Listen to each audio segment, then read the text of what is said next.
Everyone, this webinar session is being recorded, as you can see there on the title screen.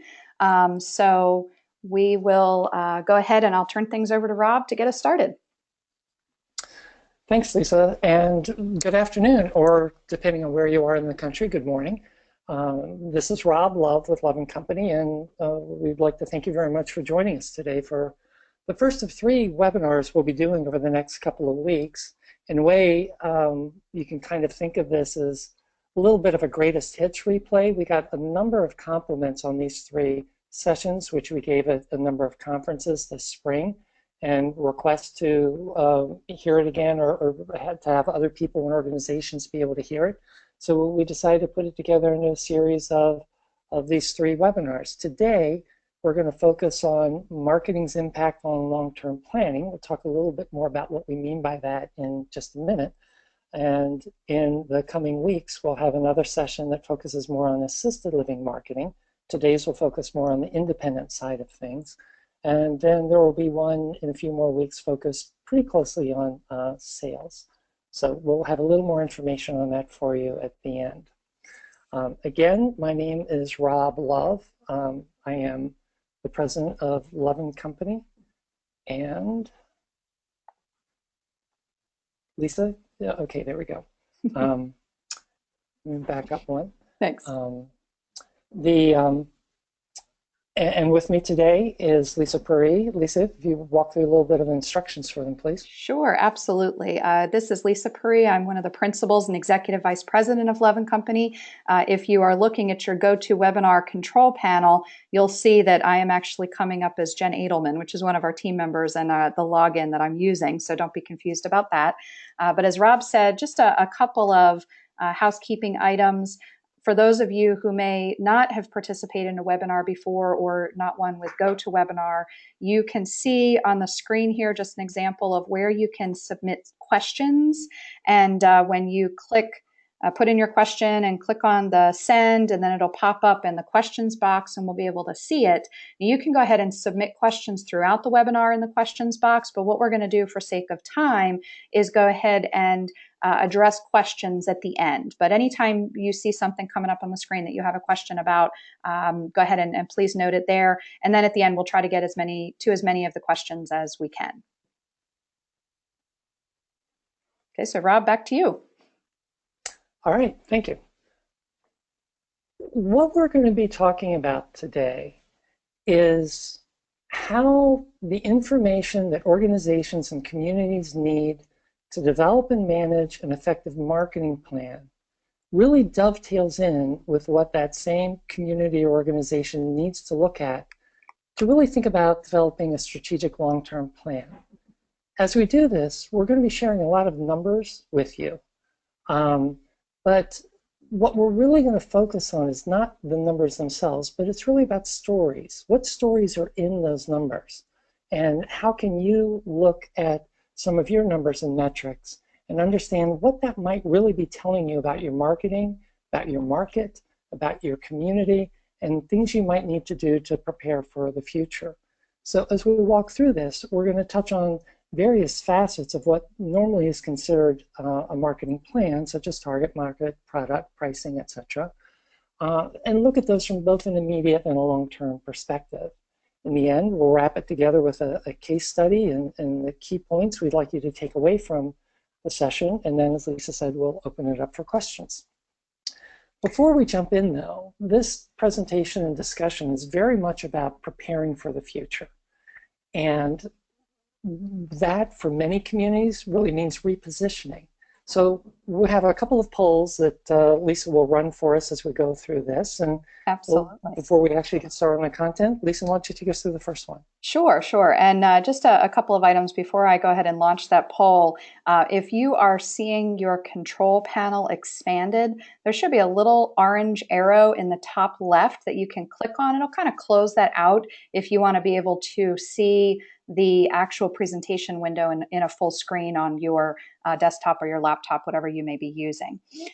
So give me one moment. I am going to open our first poll, and you should see in a moment come up on your screen our first question, which is, where is your community on the subject of repositioning? Please go ahead and select whichever one of the answers provided fits your situation. We're in the process right now. We're getting ready to start. We're considering repositioning, or at this time, it's really not even on our radar. So I'll give everyone a few moments to go ahead, and we're at about 30% have voted. This is fun. We're going to use polls in a couple of places here, certainly to engage with all of you, but also to make sure that you aren't falling asleep. All right. Should have a few more people. We're ticking up there.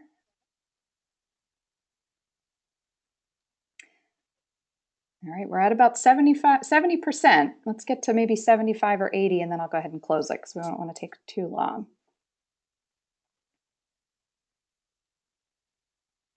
All right, seems like we're about stopped there. So I'm going to close the poll and then share the results so you should be able to see. All right, so we have kind of an even mix here, which is really exciting with our participants. So about a third are considering it. So that's exciting that you're on this presentation, because definitely there'll be a lot of good takeaways. And for those of you who are already in the process or getting ready to get started, hopefully you'll have some good takeaways. And those that it hasn't even been something that maybe has occurred to you, I commend you for making the decision to get on this webinar, because I think it'll give you some good things to think about. So, all right, so let me just close out of that, get us back in here. Okay, and Rob, we should be able to continue moving forward. All right, so our first section is really taking a look at what's coming down the road for senior living. What should we be expecting? What should we be planning for? And what are the implications for our organizations of that? Many of you obviously have heard and seen all the information about the age wave, the silver tsunami, whatever you want to call it, but it's basically the boomers that are getting very close to becoming our prospects, and soon after that, our residents. But just to sort of put that in perspective a little bit, because everybody's talking about like the boomers are coming, and they are. If we look at our core market, who's moving in today for most communities, and we'll share some information on this with you in a little bit, but the average age at move-in is somewhere around 81, 82. And if you look at today's 82-year-old, they were born in 1934, and we still have almost 12 years worth of silent generation prospects to move through before we hit that leading edge of the boomers, given today's average age at move-in. And we're going to talk through a number of things in this and the other webinars, particularly the sales one, about what we need to be doing to reduce that average age at move-in. But for now, another way to look at this and the magnitude of what's coming toward us is that today in 2016, that leading edge of the boomers has just turned 70. So in 5 years, most of our organizations consider, for market study purposes, for marketing purposes, we really look at age 75 is where we really start heavily targeting people in the education process to get them to move into our communities. And that leading edge of the boomers is only 5 years away from hitting that 75 and moving into our market segment.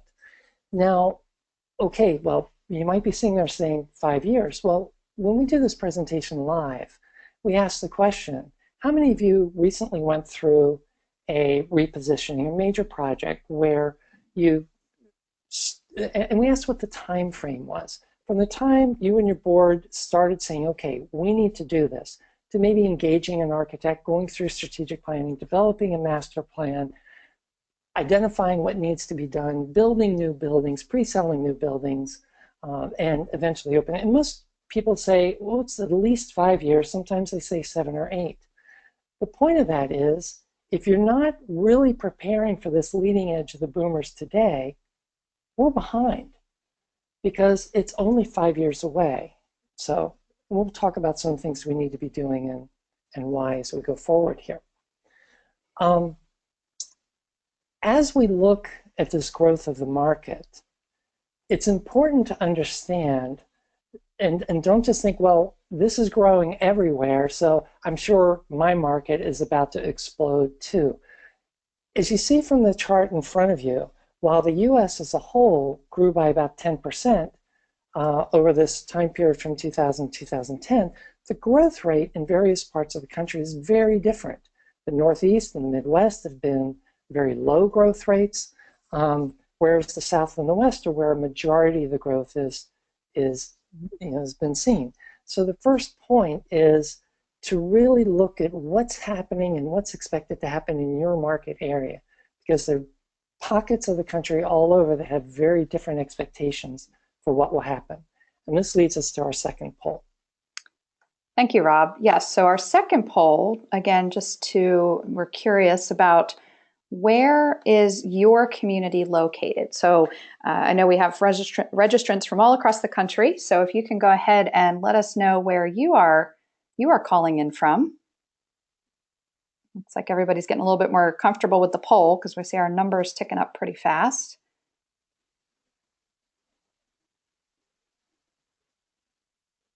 Okay, one more moment. See, try to get to 85. We're at 82. Okay, so it looks like about 82% of you have voted. I'm going to go ahead and close that and then share the results. And it looks like, okay, we have a pretty relatively even split between Northeast, Midwest, and the South. Lower percentage from the West, but that's great. We've got people from across the country who are participating. So hopefully that was a good takeaway for you. Let me go ahead and get back into our presentation and get that started again. All right, Rob, take it away. Okay. Let's make sure. Okay. One of the main questions that I get asked over and over by boards, by senior management teams is, okay, so we hear all this about the boomers and how many of them there are, but are they really going to be able to afford our communities in the future? There's all this media attention out there given to boomers are not ready for retirement. And while it's true that a significant proportion are challenged in really being able to fully fund their retirement living needs, it's interesting that a couple of years ago, we did research into really trying to take a look at both sides, who can't afford, but also who can. And what was interesting is that we have almost as much, about a third of the boomers who were really well positioned for retirement. And as you look at that number of people that are in that boomer segment, a third of them is a huge number of people that will be qualified for our communities, much more so than the number of people in the communities that are qualified today. But yes, it is also true that there will be a large group that may not qualify, and we'll touch on that in a little bit as well. However, there's something really unique about this leading edge, well, the boomers in general, that's different from the generations we've served to date. And that is, first just mention some research that was done several years ago around all this question of boomers and their preparedness for retirement. And the finding was that if boomers would only choose to work 2 more years before retiring, they would dramatically change their financial position going into those retirement years. Just 2 years of earning money instead of drawing down your assets made a tremendous change in the numbers. Well, what's really interesting is that finding dovetails very closely with the boomers' plans. The 2/3 of them basically plan to continue working past 65 or don't plan to retire at all. So what this means is we're going to be serving a very different type of clientele in the future, where we're going to have a much higher proportion of residents, particularly if we want to reach down and serve the little younger segment of the market, who are still going to be working, who are going to need a venue in which to work. Just to show another illustration of this potential growth in the income qualified part of the market, though, I want to show you 2 slides. This first one shows for the entire U.S. The number of households aged 75 and older who in 2015, the area in red, had incomes of 75,000 or higher, and how that changes between 2015 and 2020. And you see that there's almost a 27% increase in that population, and to almost 2 and a little more than 2.25 million households who will be in that 75. So it's that upper income growth, upper income segment is the highest growth area. Now, when we look at the next 10-year segment behind it, all of a sudden the numbers jump hugely. They go from about 2.25 million in that income 75,000 in a bracket in 2020 to more than 6.4 million, an increase of almost 1.7 million in that age 65 to 74, and a percent growth rate change of more than 35%. So this is just another way to illustrate that, yes, there will be an awful lot of boomers that can afford our communities. So I won't read all these to you, but you've heard a lot about how the generations are changing and how the future prospect and customer is going to be much more focused on value, on choice, on intergenerational activities and programming, on fitness and wellness and technology. And in many ways, I like to refer to the boomers as it's kind of like the silent generation on steroids, because all of these things really describe, to a certain extent, who we're serving today. And it's just going to become even more significant in the future.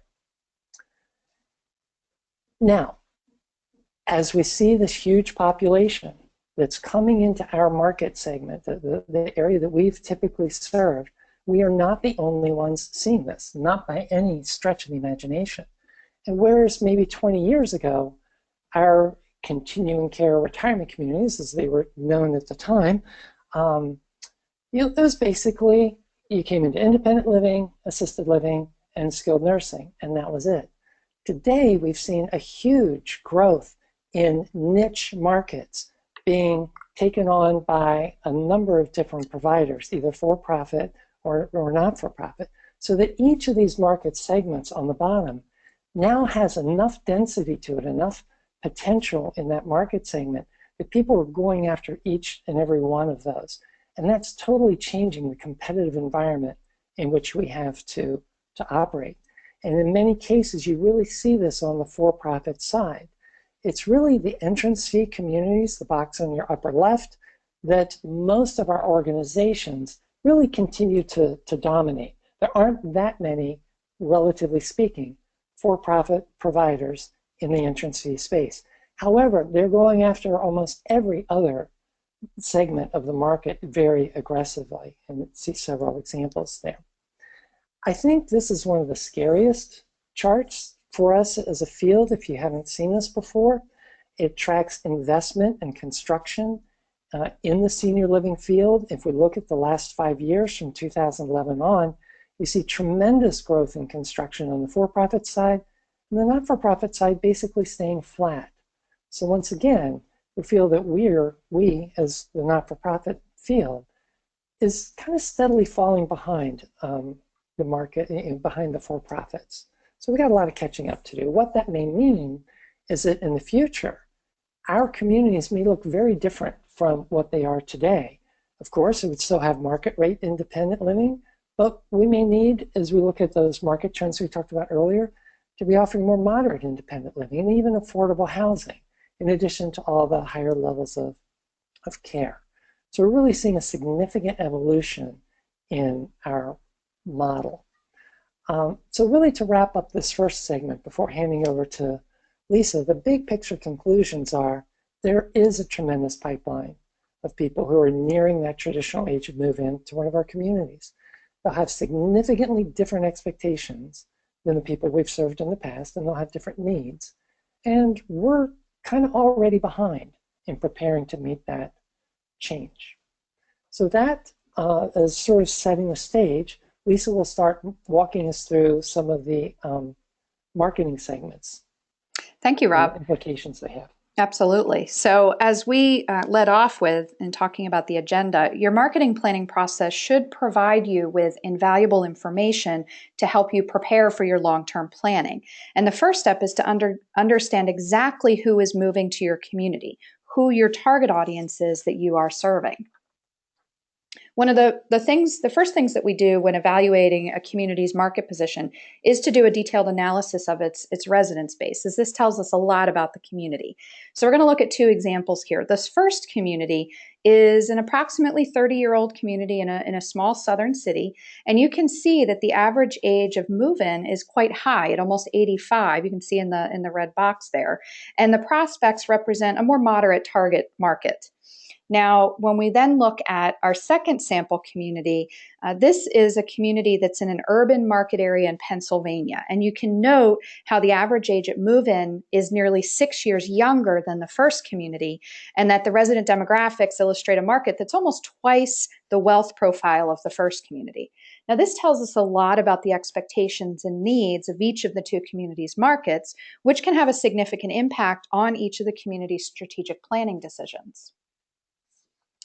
Now, we field many questions about what communities are experiencing with average age of residents at time of move-in. Certainly, I'm sure many of you have experienced some shifts and changes over the last 8 to 10 years. Now, this data that you're seeing here, this is from the research project we did with Ziegler last year that focused on pricing. And this is the distribution graph of average age at move-in of the participating communities in that research. So as you can see, while most of the communities are having residents move in between 80 and 82 and 82 and 84, there are several that also have younger residents moving in, and we'll talk about that as we move forward. So what is it telling you if your new residents are much older than average, or if that average age at move-in has crept up over the last several years? Well, it could be pointing to a number of different things. It could be that your residences are too small, or that too high a proportion of them are one bedroom and smaller. It may be that you don't have enough contract options. Something big about this audience and coming audiences is choice. Your amenities, your wellness, your dining, they may be limited in comparison to your competitors. And it also may be that your sales team may not be educating prospects on the benefits of moving as effectively as they could. So in addition to the demographics, it's important to know where the residents are moving from and relative to your competitors in the market. So in this example, you can see here, the map shows the density of age and income qualified prospects, with the darker the red indicates the greater density, and then the darker the blue is the least dense of the zip codes. You can see that in this particular market area, the most densely populated zip codes are to the south, the west, and the north of the community in question, which is the yellow dot. But there are also, you see that green arc, that's where their competitive communities are located. So when you then look at where their residents are actually originating from, it's no big surprise that they're moving from the east and the northeast, which is the direction in which there is the least number of competitors. So what this tells us when we see this type of information is that compared to our nearby competitors, this particular community appears to be at a competitive disadvantage, as most of the people from the more densely populated areas are moving to the competitors, not to the focused community. So this really kind of points us to, we need to take a hard look at this community's competitive position as part of the evaluation. It may be telling us, as I mentioned, that we're at a competitive disadvantage to our competitors. It may be that those challenges could be product or pricing related, or a combination of those things. It's important. You don't need, and you'll hear us tell this story as we move forward, you don't need to be the best of the best or the best to everyone. But if you have a niche, then that's a great opportunity to focus on the unique needs of that niche and be able to differentiate yourself from the competition in that realm. So in summary, the key questions that you should be asking about your target market are, what's your primary market area based on the historical data from actual resident moves, not simply where the age and income qualified population are. Are there untapped pockets of potential residents in your PMA? That's something that we see as an opportunity oftentimes. Can your primary market area support growth? And if so, how much? And how much of that growth can your community expect to capture? And then in addition to looking at your market area for your existing offerings, it's important to look at what's the market demand and potential for other services, such as home-based care, continuing care at home, dementia care, rehab. What are some additional ways that you can extend your mission? Now, in addition to the target market, the next part of the analysis is determining how your product aligns with the market needs and expectations. So one of the first steps is to look at your mix of residence types and sizes and how that mix compares to current expectations of the market. So in this example that you're seeing here, this community has a very high proportion of one bedroom and smaller residences. You can see it in the red box, which is way out of line with current market expectations, which you can see compared side by side. More than 70% of this community's residences are smaller than 2 bedrooms, and that has several implications. For immediate marketing purposes, it's going to significantly limit this community's ability to attract couples. And you can see this happening already as the census of the 2-bedroom and larger residences is almost full, whereas the 1-bedroom residences, that census is kind of languishing right around 70%. And what this tells us in the immediate term is it's going to be very important to tailor marketing efforts towards single prospects in order to build up census in the short term. From a longer term planning perspective, this raises a significant question, and that is, how can the mix of residence types and sizes be brought into line over time? Are there combinations or, better yet, expansion opportunities that will enable this community to shift to more of the typical size and mix? And in fact, there's quite a strong relationship between resident mix and the proportion of couples that a community can attract. And you can actually project reasonably closely the number of couples that your community will attract based on your mix of residence types. So here's an illustration. If we look at, in this case, both communities have 200 residences, but community A has a much higher proportion of smaller residences, whereas community B has a more appropriate distribution, what we had shown to you earlier, and therefore they've got a higher proportion of couples. And really the point being is that your residence mix will directly impact your resident makeup. Now, the other thing that's an important aspect of residence mix is that larger residences tend to produce higher actuarial margins than smaller ones. So what you can see here is for both that community A, community B, and also community C, what their actuarial margins are. And in fact, oftentimes the smallest residences, if many of you if any of you still have studios, they typically produce a negative actuarial margin. So while it is desirable to make sure that, I know a lot of communities and boards that we talk with want to be sure that they are serving their mission to as many people as they can, it's also important to think about there's no mission without margin. And so this is a good case for why studios are not a good thing. So, I talked about the fact that newer, larger residences attract younger couples, and this example certainly demonstrates that. In this particular community, they're new garden homes. They're newer as well as larger than the rest of the community. And this particular example shows move-ins from 2009 to 2013. And all of the new garden homes, which are 2 bedrooms and larger, they have an average age of just about 78, and almost 2/3 of those residents are married. Now that's compared to almost an average age of almost 81, and only about 1/3 of those residents were married for the rest of the community. So that's about 2.5 years. And just another couple of quick examples to further illustrate the consistency of this point. This additional community, again, there's about a 2.5-year difference between the age at move-in, and then also significantly different percentage of residents who are married in the larger versus the smaller residences. And then a third community here, again, just to further illustrate the point, the difference in age with newer residences versus the older residents, as well as how many are married.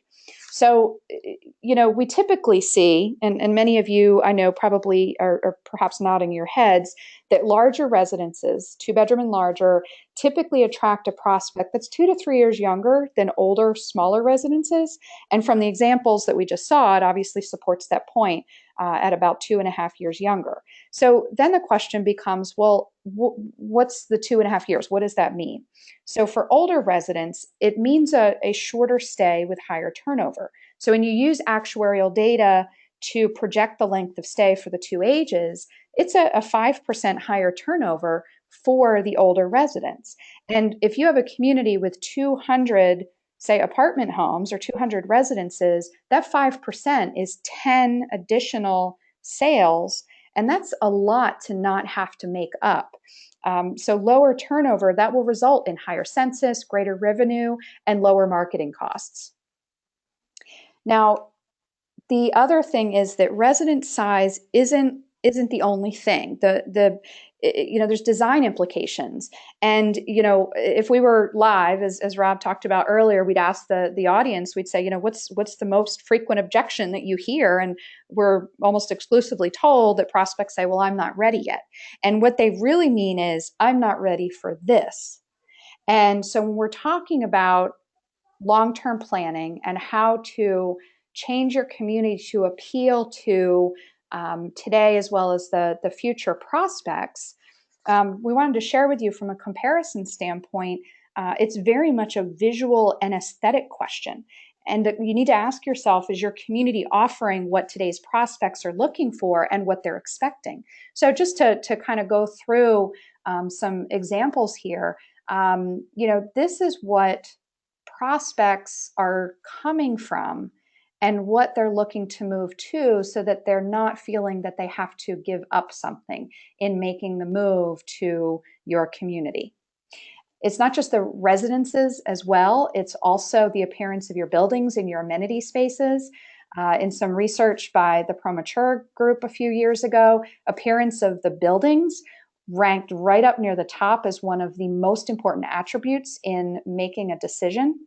And so, every market doesn't have to look like this, but it's important to be competitive and to have a community that is up to date and is providing the amenities and the quality that is really providing the value to your target audience. Just page through a couple of these photos quickly here. Hopefully there's not too much of a delay. So when we evaluate a community's marketability, we complete a scorecard to rate facets of the community, scoring everything on a 1 to 10 scale. So this overall score, it gives us good insight into competitive challenges that need to be addressed in strategic planning. There's both short-term and long-term implications of the score. It identifies areas where we may need to mitigate the negative impact in order to help a community put itself in a strong census position. But then it also helps really carve out and identify what are the pieces that need to be addressed as part of that long-term strategic planning. One just note, you see, of course, two examples here. The scorecard on the left with the total average score of 8.3, that's the highest score that we've seen. And the one on the right is shows really the lowest score we've seen so far. Most communities fall somewhere in the middle, with perhaps a few areas that are particularly highlighted as the red flags that are having the the greatest impact.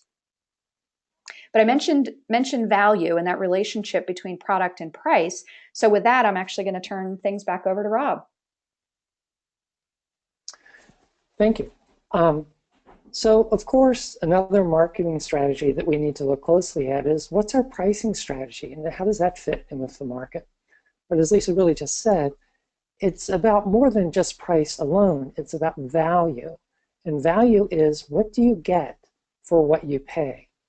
And so whenever we do a pricing analysis for a client, we blend it with the type of scoring that Lisa just walked through, so that we're able to say, here's how a community compares to competitors from a pricing perspective, and here's how it compares from the scoring perspective. And you put those two together to figure out whether the pricing is really in a good, a bad, or an okay place. So Lisa, having talked about the product analysis, I'll touch on the pricing side of it for a second. The way we approach this is, as I'm sure all of you know, if you go to take one community's life plan entrance fee, and it's a declining balance entrance fee and their monthly fee, and then your competitor is a type C fee for service, 90% refundable, and you try and look at all these entrance fees and monthly fees, how do you figure out what the real value is? It's hard to just look at those things and be able to tell. So what we do is we take actuarial figures for the average length of stay at each level of living, at independent, assisted, and skilled in each community, and then we calculate what the total cost of living at that community is over a new resident's, typical new resident's lifetime. And we also factor in things like if there's a refundable entrance fee, what's the present value of that in terms of today's dollars, so that in the end, for every community, we're able to calculate a lump sum that says this is what the typical resident would expect to pay to live in this community from the time they move in until they leave. That process then gives us the ability to look apples to apples between communities of different contract types and so forth. Here's an example of just one set of figures that we looked at for one of our communities. And you see in this particular example, all these residences are around 1,400 square feet. They're all two-bedroom den residences, so we're really trying to compare, again, apples to apples. And we see that our client community, which is on the top line, that total lifetime cost of living at that community in that residence would be expected to be about $950,000. Well, we look at all of our competitors, and we're way above the market. Anywhere from our closest ranked competitors are about 10% below us, but we have some that are as much as 25 and almost 40% below us in terms of that lowest cost. So, first reactions, you look at that and go, oh, we have a pricing problem, right? What are we going to do? Do we have to cut pricing? Well, it depends. And this is where then that scoring and the value analysis comes in. If this community were that community that Lisa showed earlier that had that average score of 8.3, one of the leaders in the whole senior living field, this pricing may be entirely appropriate. If they offer the best product, the best service, the highest level of amenities, then they should be the highest price, and that would be appropriate. But if, to flip it and just to use the extreme for simplicity, if they were the community. Hey, Rob.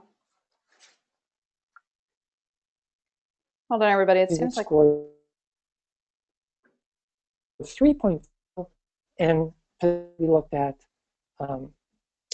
concurrently. Hey, Rob, just as an FYI, you broke up at Lisa, least. Can you hear me? It's not moving forward for me. Can you hear me? Because there was a little bit of a glitch in your audio, and I don't know if there was a blip in internet connection. Can you hear me? Are you back connected? Yes. Can you hear me? Yes. Sorry, everybody. Okay, good. Sorry, everybody. Just as we're in different places, by the way, today. So, all right, thank you. So another thing that's important to consider in terms of looking at a whole pricing analysis is what are the home values in the market area? And this is really a rule of thumb, not overly scientific. Well, it's based on a lot of research, but it's not an absolute, is what I mean. It's very scientific, but not an absolute. But generally where you would like your pricing to be relative to home values is if you have a life care declining balance plan, you would want your average entrance fee to basically be about the same as the median home value in your market. If you offer a fee-for-service declining balance contract, well, you would expect that to be lower priced than a life care one, so it should be somewhat less than that median home value.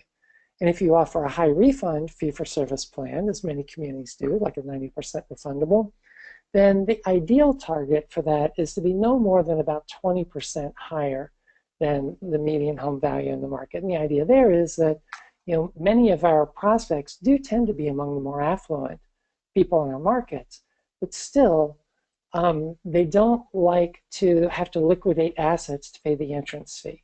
So as long as they're able to sell their home and fund all or the majority of the entrance fee, then we're in a decent place. And we're not saying that's the only place to be, but it's just as pricing moves higher than that, then you begin to limit the potential demand of your market area because you start to outprice some people.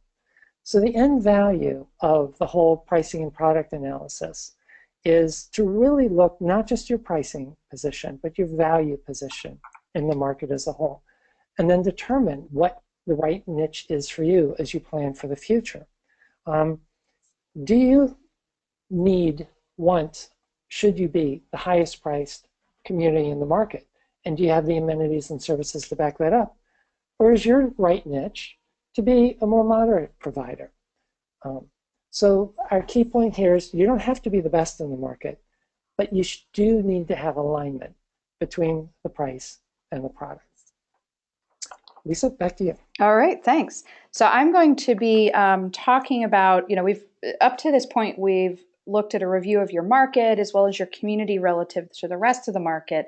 And now we're going to take a more focused look internally. Now, I do want to just have my final poll that I want to share. And that is asking whether you have regular reporting in place, because that's really what we're going to talk about now. So if everybody can go ahead and select one of the following, and I'll just leave it open briefly so that we can then move on. But it looks like we got a bunch of people ticking up.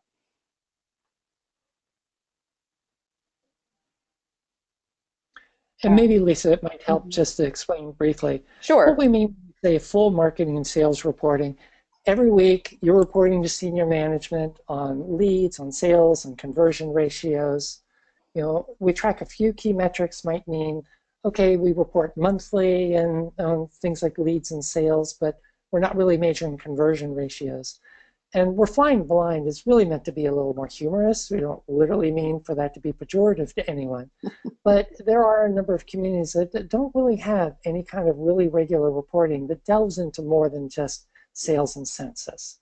They're not really exploring some of the finer metrics. So That's the way to think about those questions. That's great. Rob, thanks for clarifying that, because I know in this particular version of the poll, we didn't have that clarified. So I'm going to go ahead and close it. Looks like we've had everybody participate, and good. So almost half have full marketing and sales in place, and about the same number also track a few key metrics. So that's a great starting place. So I'll go ahead and jump us back to our regularly scheduled program here, and we're a very metrics oriented company. We kind of really can geek out on this stuff a lot, and we find them to be very important for certainly good marketing planning in the immediate term, but it also gives you good insight into what your challenges are.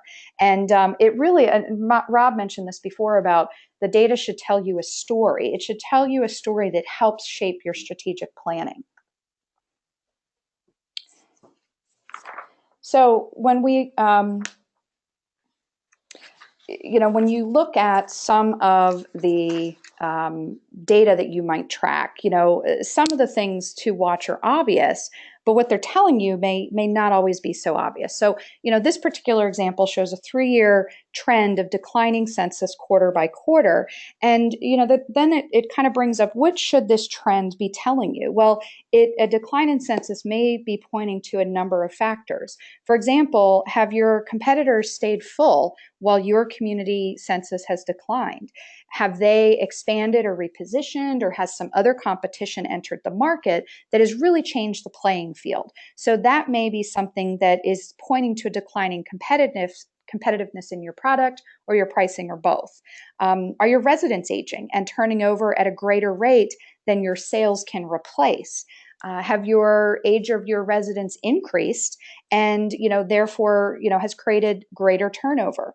The other question to ask is how old is your community, or when was the most recent expansion or repositioning?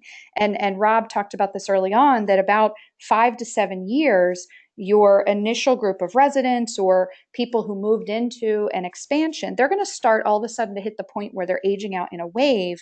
And in our experience, many communities are oftentimes unprepared for that increase in turnover.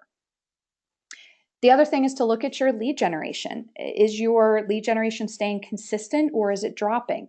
This particular example is showing year over year, certainly the same seasonal ebbs and flows apply, but each year this community's leads have dropped. So looking at what's driving that drop. Perhaps did you hit stabilized occupancy, so you scaled back your marketing program and budget because you were, here's my air quotes that you can't say, full, or have your competitors rebranded and repositioned themselves and you have not, so you've fallen behind, and your positioning as well as your branding is not reflecting that any longer. Certainly monitoring sales performance is important, but if you're just looking at the actual sales, how can you tell where the issues are if sales are declining? That's when you need to really look deeper if you see a trend line such as this where sales are decreasing. So a couple of things to look at. If your sales team is having trouble converting leads to appointments, it could certainly point to an effectiveness of your sales team and some coaching opportunities, but it could also point to experiential marketing challenges. For example, you need to really kind of look with fresh eyes to say, when a prospect comes for an event, did the experience that they had before they even arrived to the event room turn them off? So then they're kind of dodging your team's efforts to bring them in for a one-on-one appointment. Did they have trouble finding the community? Were they not able to see the signage? What does the entrance, the lobby, the community spaces look like as they're moving towards the event room? What experiences did they have with security staff, the receptionist staff they met in the hallway? Is there a shared kind of marketing and hospitality culture, or is marketing kind of relegated to a couple of people in a particular office? And really the key point being, if you get a lot of people coming to an event but few of them are converting to appointments, you need to ask yourself, what is that telling you about your community, and how does that impact how you think about your long-term planning? So similarly, certainly sales do not happen without a lot of appointments. And, so it's the appointments that are the key drivers of sales. And if your team is having a challenge converting 7 to 10% of their appointments to sales, you need to ask yourself the question of, are we having product challenges? Are we having pricing challenges? Or is it selling skills, or is it a combination of all of the above, which is oftentimes what we see? So moving beyond kind of what your marketing numbers tell you is then, okay, you've armed yourself with all of this data about your target market, your competitive positioning, your product, what's going on with your marketing metrics. So now what do you do next? What do you do with all of this information? Well, this is a great opportunity to then pull together your key constituency groups and present and review all of this information and data, all of the internal and external that we've just discussed, and to start a dialogue for strategic planning. You know your strengths, you know your challenges, and use that information to discuss what opportunities are there to extend our mission. How can you identify, if you have a niche, what niches are available to you, and what are the right ones? And are there ways for you to be able to extend your mission in a way that best matches the needs of your market? And remember, you don't need to be the best or to be all things to all people. You have to have alignment between your price, your product, and what it is that your market needs and wants. And then how do you position yourself to your market? And so that's where it comes down to then brand positioning.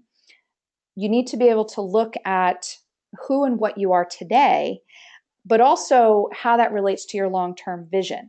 Your positioning should enable you to grow so that you're not painting yourself into a corner around just who and what you are today, when that may change as you get into strategic planning and revisioning. It's likely a lot of times communities need to make some short-term changes in how they're presenting themselves and the unique selling points to the market today in order to strengthen current census. A lot of times there's an opportunity and a need to strengthen the census before you can move into making significant capital changes to the community. But then you want to focus on rebranding around your long-term vision that will be determined through that master planning. So just to give you some illustration of how some communities that we've worked with have changed and repositioned themselves in how they're presenting their brand and their key positioning points to their market. I'll just show you a couple of examples here,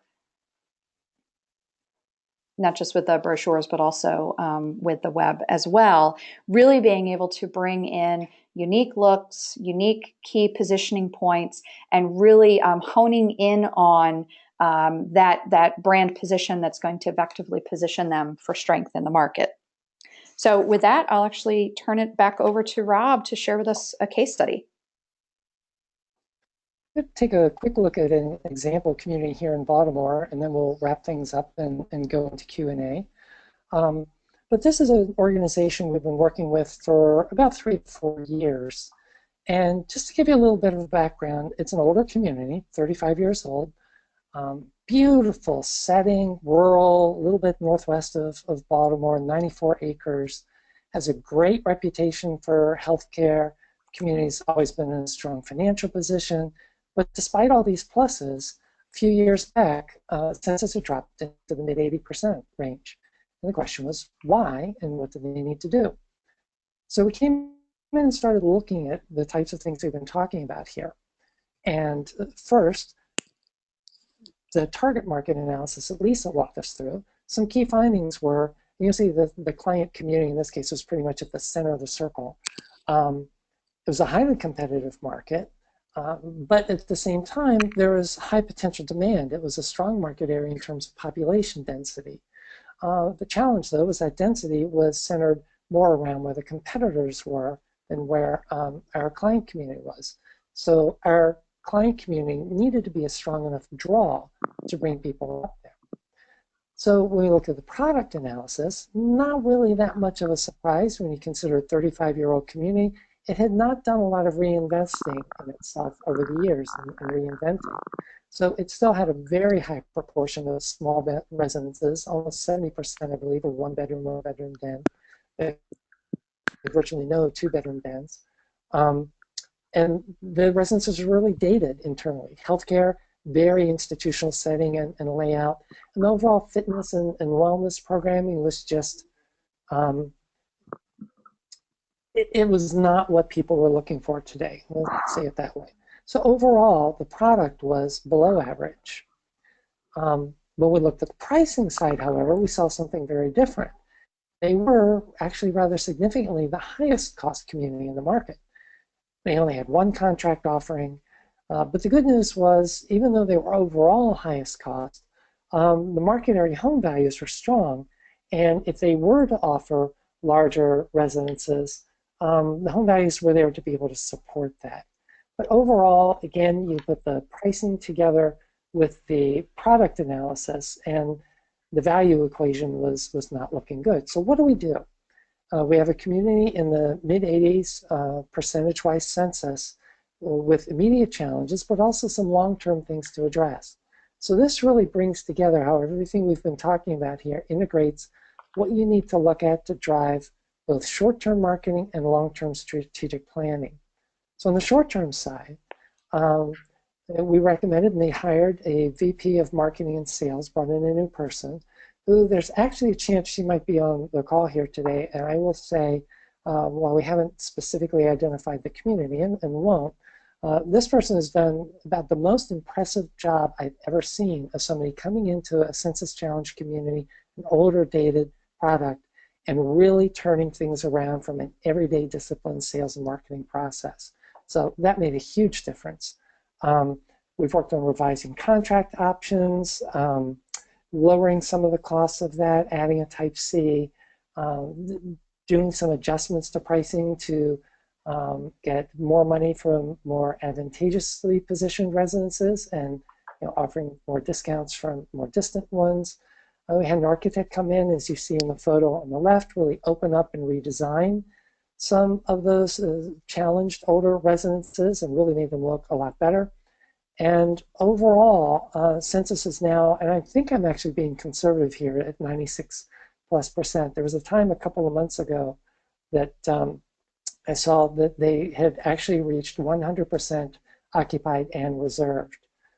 So really, most of the credit for that immediate is from the bringing in the VP of Marketing Sales to really tackle the day-to-day marketing disciplines.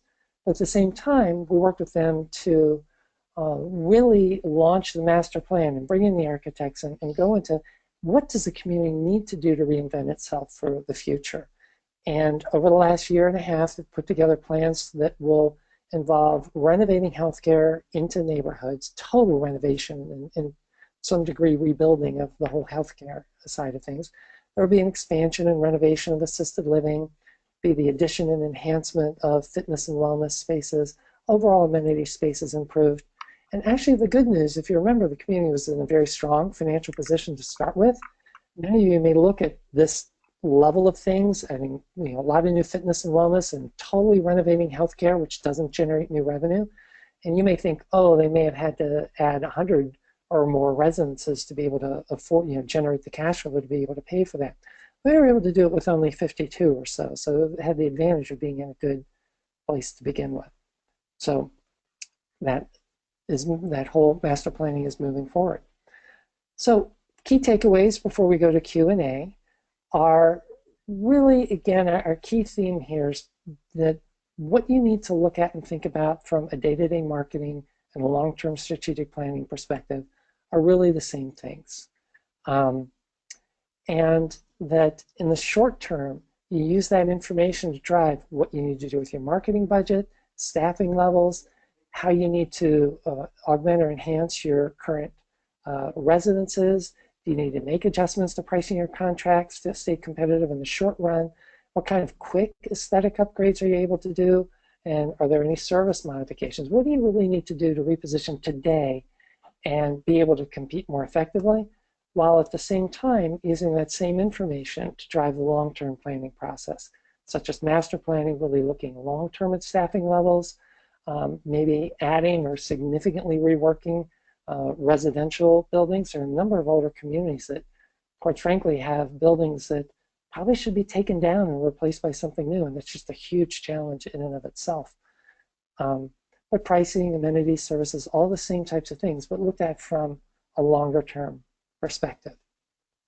And with all the metrics Lisa talked about, what we encourage everyone to do is when you're in that planning process, be sure to really track the metrics closely and stay on top of the reporting so that you really get early warning of any potential problems.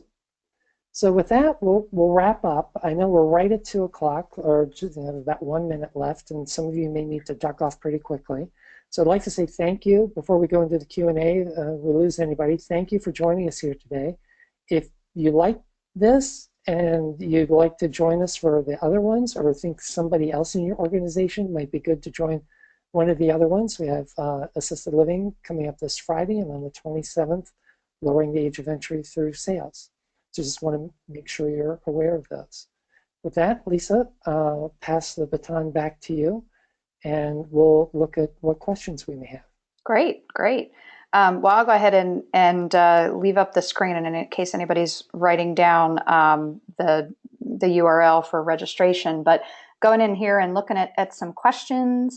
One of the questions will be able to have copies of the slides for the presentation, and I believe we should be able to share out some of those, as well as, since we're recording, we can also share a link so people can be able to review that if you would like. So a question that we have is, how do you calculate actuarial margin? Rob, do you want to take that one? Yes. Well, the person that actually, or I mean, the groups that actually do that, the primary two players in our field are A.B. Powell and Associates and CCRC Actuaries, although they've changed their name recently, and I'm drawing a blank on it. It's very similar to that, but they do a very detailed analysis of the total cost structure of a community. looking at the pricing, at operational costs. They make assumptions on inflationary factors for staffing costs, other operating costs, and they project out what a community's costs are expected to be in the future, and then the revenue that they expect to get, and they assign costs per residence type. And they then produce this actuarial report that will show you, based on what you're charging for every residence, what that margin actually is. So that's a short answer to that, but the shorter answer is to contact one of the actuaries in the field, and they can do a very detailed analysis and let you see how your community is performing. Great. So we have another question here, and thank you for the input. It says all great info, thank you. Then the question is, do you only measure married or take into consideration non-married couples such as gay, siblings, dating, etc., which are all a growing demographic? This particular participant says we typically track single double rather than married. Rob, I have some thoughts on that, but do you want to take that? You go ahead first. Okay, so really, you're absolutely right. As things are changing and more communities are seeing more people who are not traditional married heterosexual couples moving into the communities, we probably need to really kind of change that header. But really, it does come down to if there's a double occupancy versus a single occupancy. That's really what we're looking for, regardless of the actual marital status. Rob, is that a fair description? Yeah, that's good. And I will say, it's an awesome question. And I really think it's something, as the person who posed the question noted, we're going to see a lot more of in the future. We are definitely moving as we bring in the boomers. I believe everybody knows there's a higher proportion of divorced people. There are going to be a higher proportion of single people. But yet a lot of people are choosing, I'm going to say alternative lifestyles. It's probably not a good term. But what I mean for that is you may have a lot of people that may not be defined as a couple, but may choose to live together from a sheer cost sharing perspective. And I think that's something we're going to need to look at as well. Absolutely. So those were the submitted questions that we have. If there's any other questions, you can go ahead and type them here. But otherwise, if we don't see any kind of come up in the next 30 seconds, we'll go ahead and thank everyone very much for your participation and your attention. And we've certainly enjoyed speaking with you today, and certainly encourage you to join us for our 2 upcoming webinar sessions as part of the series. Yes, thank you, everyone. All right. Well, it looks like no more questions submitted now, but certainly if anyone does have anything that they think about after the fact, you're more than welcome to follow up with us. We'd be glad to speak with you and answer any questions that you may have. So with that, again, thank you very much, and hope everyone has a wonderful day. Bye-bye.